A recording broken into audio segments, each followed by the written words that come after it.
I te kotahi marama noiho, ko piki ake te nui o ngā toke pā Mediterranean i Tauranga Moana ki te waru tekau mārima. I te kitenga o ngā toke pā e whā ki wai kōrire. Ko te kaunihira ārohe o Toi Moana, rātau ko ngā iwi kei te whakahau i ngā kaiwhakatere waka kia kaha te horoi i ngā takere o rātau waka i ngā pai atu ki uta. Hai au kati i te horapatanga o tēnei riha kikino i te rohe. Kei a te rina kōwhai, te roanga ake. Ki te tirohanga atu, he harakore pea tēnei momo toke pā. Engari e ai ki ngā mātanga ko te toke pā rāwaho Mediterranean nei, he riha horapa kikino nei.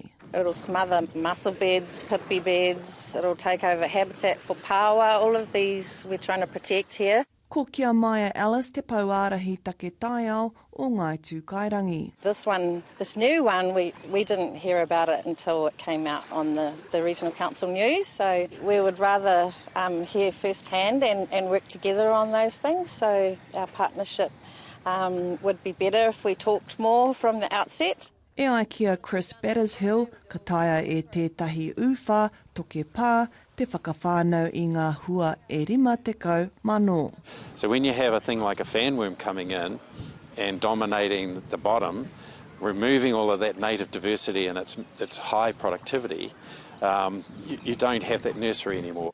Hariko ana te kapa kairuku o Toi Moana, e whānō ngā toke pā kua kitea. At this stage it looks like we've gotten it early, which is a good sign. We haven't found any smaller little fanworms that you'd expect to find if there was a breeding event that had occurred.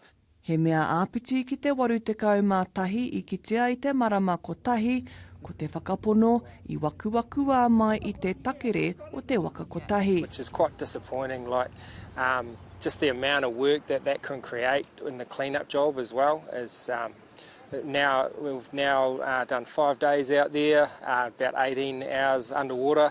Ko te whakapai koni atu i te kotahi raunga poti, me te maha o ngā waka ka tai mai ki konei i Waikōrire, i Tauranga Moana, i te wahanga o te raumati, me te aha ko te karere a ngā tohunga kia whakamā ai te tangere o tōu waka kei waho o te wai.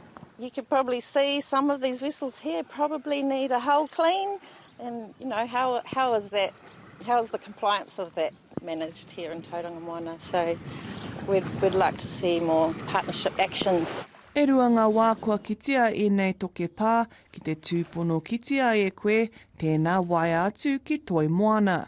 Ki kore waru kore kore, stop pests. Te rina kōwhai, te ao mārama.